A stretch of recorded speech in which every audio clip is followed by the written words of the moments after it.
All right. Today, I'm going to be talking about why the FBI called me. It's just stupid. It's a silly story, but I'm going to tell it anyways. So, I go out on a jog, like literally 10-minute jog. It's 100 degrees. I come back and like I say, within 5 minutes, there's a whole police perimeter set up around my block. And so I start to get very nervous about this, and as someone who has like anxiety, sometimes I will think that there is only one option for any given situation. So I say to myself, okay, I'm just going to walk calmly into my house without bothering anyone, and I'm not going to say anything to anyone because, I just didn't want to be involved. And it didn't exactly work. So I went past a car that was blocking the road, a police car, and a woman says to me, she says, "Sir, ex- excuse me, excuse me," or something to that effect. And I didn't want to be involved. I didn't want to say anything. I thought it was kind of rude, but I'm just walking.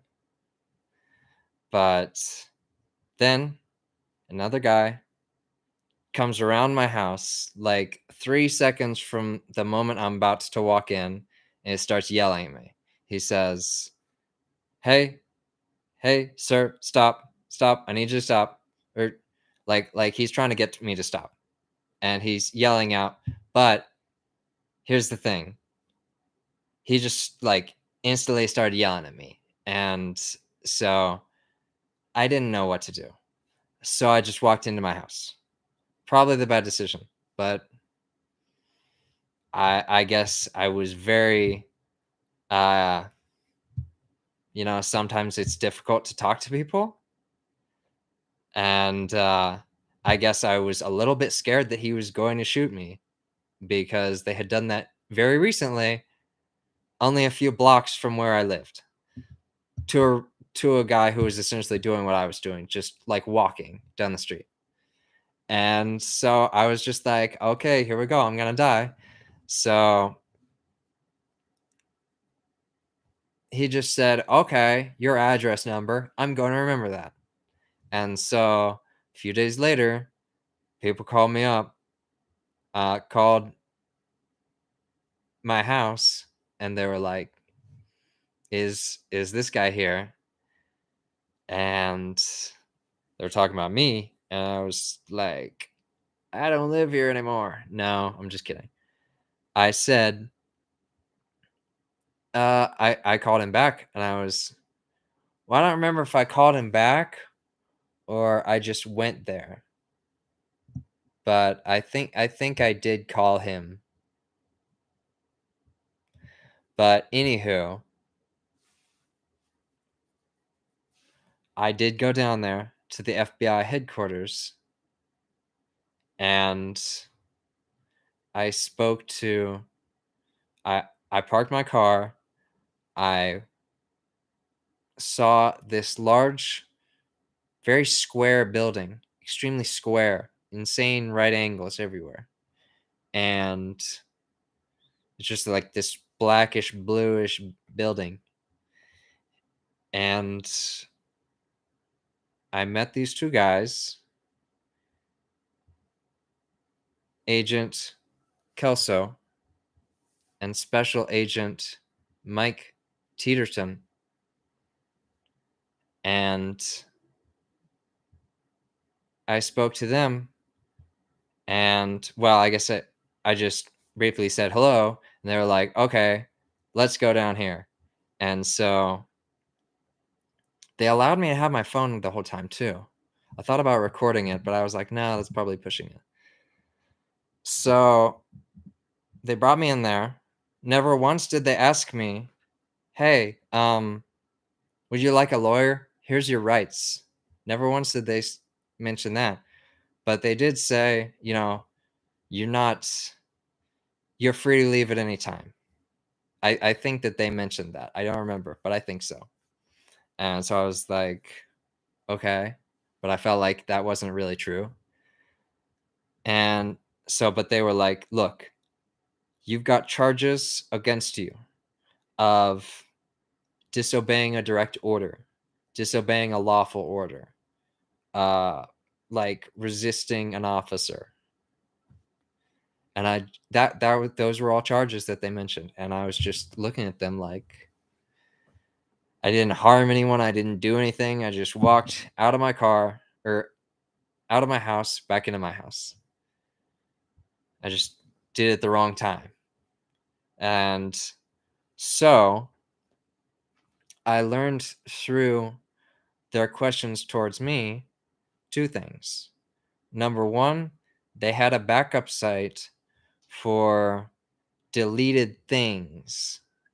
Either that or they would somehow save pages that they had like looked up of me and then like save that information prior to us being there, because I deleted all my social media right before I went to go see them, because I wanted to know, would they still know that information? Did they like have it saved somewhere?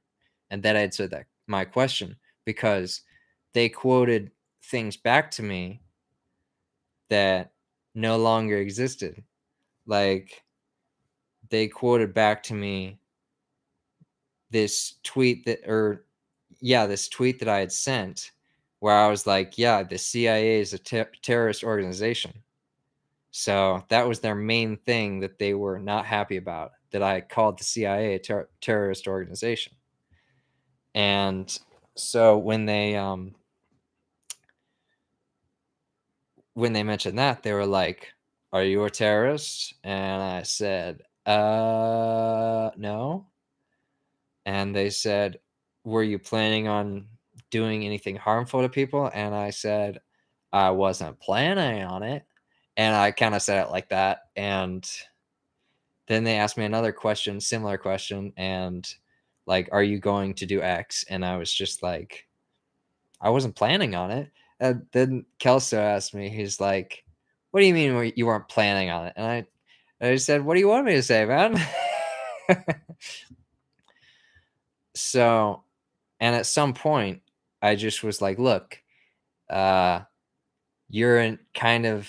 I didn't say you're interrogating me, but I was like, "You're questioning me. If you really want me in cuffs, put me in cuffs." And Mike was just like, "Yeah, no, thank you," or "No." He was like, "No, we don't want anyone in cuffs that doesn't have to be." And I was just thinking, like, okay, but so they also questioned me. There was 5 things that they know about: your YouTube, Twitter, Facebook. Um, oh no, I guess it was just 3. It was just 3, but they know infinitely about those, and they look through those all the time. So those are the 3 that they're actually looking at. Well, Twitter, Facebook, and my YouTube, because they had mentioned, oh, and Reddit. That was one. Reddit is one.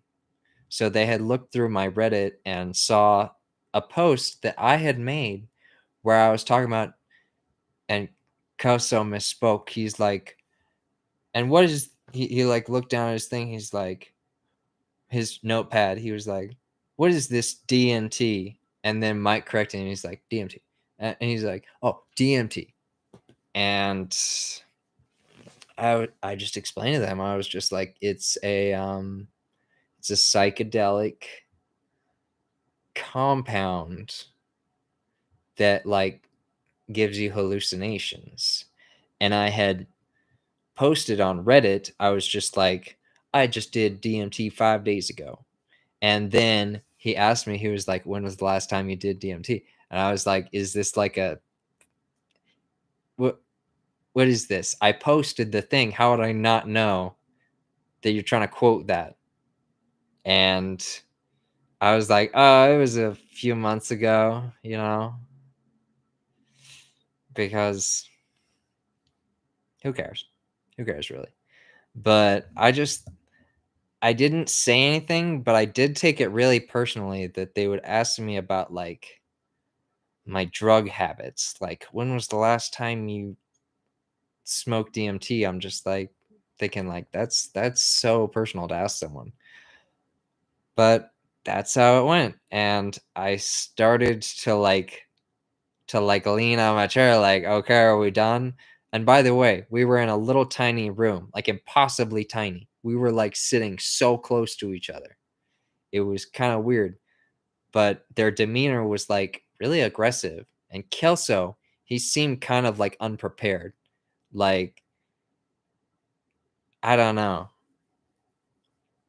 Maybe I should describe our characters more. Kelso was, like, this larger guy, maybe, like, 280, about 5'10", and Mike Teeterton is just, like, this slightly shorter guy, like, half an inch shorter, and he was dressed, like, really nicely, but it looked like old nice, like it was a nice suit 10 years ago type of look.